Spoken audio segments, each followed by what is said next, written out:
RIMS hospital దగ్గర ఒక హత్య జరిగితే అది వైసీపీ కార్యకర్త చనిపోయాడు అనే కోణం కన్నా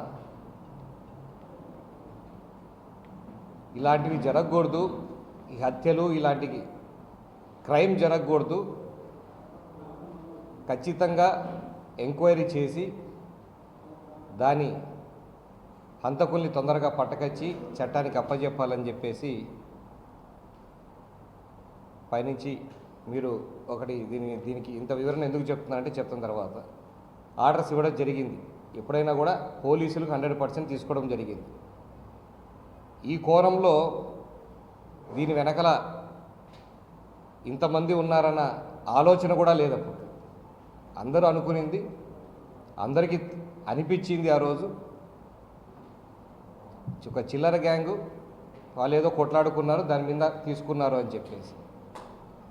కానీ వాళ్ళని పట్టుకోవడానికి పోయిన టైంలో వాళ్ళ కాల్ డేటాస్ చెక్ చేసుకుంటుంటాను, ఇంకోటి చెక్ చేసుకుంటున్నాను, దీని వెనకాల ఎవరున్నారనేది ఒక్కొక్కరు బయటపడతా వచ్చింది.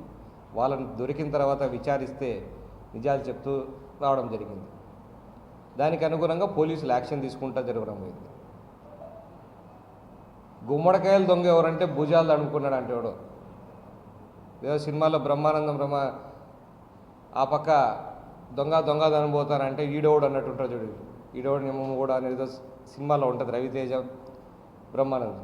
ఆ సినిమాలో పడినట్టు ఒకరి మీద ఒకరు వైసీపీ వాళ్ళే మేము దొరుకుతానం చేసింది మీకోసం కదా అన్నట్టు వాళ్ళు చెప్పిరి. అన్నీ దొరికిన తర్వాత మేం కాదు ఇది కావాలని పొలిటికల్గా చేస్తాను. పొలిటికల్గా ఎక్కడన్నా ఒక కామెంట్ కానీ ఒక ఫోన్ కాల్ కానీ ఎక్కడన్నా జరిగిందా? ఇప్పుడు ఆయన చనిపోతే నాకు 4 రోజుల నుంచి ముద్ద కూడా దిగడం లేదని అంటున్నాడు. మరి దానికి కారకులైన ఎవరైతే పేరునో వాళ్ళందరినీ వెనకేసుకొచ్చి వాళ్ళందరినీ కాపాడమని కోరింది ఎవరు?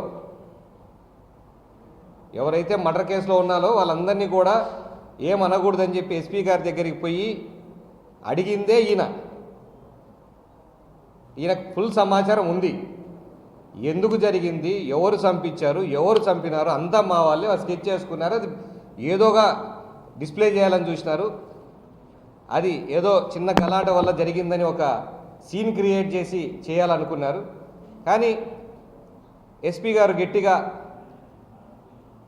కూర్చొని దీని మీద ఇన్వెస్టిగేషన్ చేశారు కాబట్టి, లోతుగా ఇన్వెస్టిగేషన్ చేశారు కాబట్టి ఒక్కొక్కటి నిజం బయటకు వచ్చింది.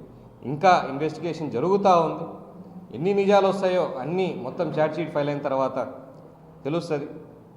ఏ విషయం కూడా ఒకటి మీకు చెప్తా ఉన్నా, చంద్రబాబు నాయుడు గారు ఒకవేళ రాజకీయంగా మీ అందరి మీద అటాక్ చేయాలని అనుకుంటే వచ్చిన 2 ఏళ్ళు అయింది. ఎన్ని చేసి ఉండకూడదు మీ మీద. మీరు పాతవన్నీ తీసి తోవినా కానీ 100 బయటపడతాయి. ఆ శ్రీనివాస్ రెడ్డి కేసులోనే వీళ్ళందరూ బయటపడతారు. ఇన్వెస్టిగేషన్ ఈ హత్యకు సంబంధించి ప్రాపర్ ఇన్వెస్టిగేషన్ జరుగుతుంటే నోటికి వచ్చినట్టు మాట్లాడుతూ ఉన్నారు. అదే చెప్పింది, గుమ్మడికాయ దొంగలు ఎవరో మాట్లాడుతుంటే భుజాలు తడుపుకొని నేను కాదని ముందే బయటకు వచ్చేసి జగన్కి సంబంధం నాకు సంబంధం లేదన్నట్టుగా మాట్లాడుతూ ఉన్నాడు. అందరి పేర్లు బయటకు వస్తాయి. లేకున్నంతవరకు మీరు భయపడాల్సిన అవసరం లేదు. ఒకవేళ మీకు సంబంధం లేదు, మీకు దీని గురించి అవగాహన లేదంటే భయపడాల్సిన అవసరం లేదు. ఎందుకు భయపడతా ఉన్నారు? ఎవరికైతే ప్రూఫ్లు ఉన్నాయో, ఎవరైతే దీంట్లో ఇన్వాల్వ్ ఉన్నారో వాళ్ళందరూ ఖచ్చితంగా బయటకు వస్తారు. ఇన్వెస్టిగేషన్ పోలీస్ కస్టడీలో తీసుకున్న తర్వాత ఇంకొంచెం ఇన్వెస్టిగేషన్ జరిగిన తర్వాత అన్నీ కూడా బయటకు వస్తాయి. మీ అందరికి కూడా ఎవరైతే దీని అందరికి కూడా ఖచ్చితంగా శిక్ష వేయించే బాధ్యత మాత్రం ప్రభుత్వం తీసుకుంటుంది. దానికి అనుగుణంగా పోలీసులు పనిచేస్తున్నారు.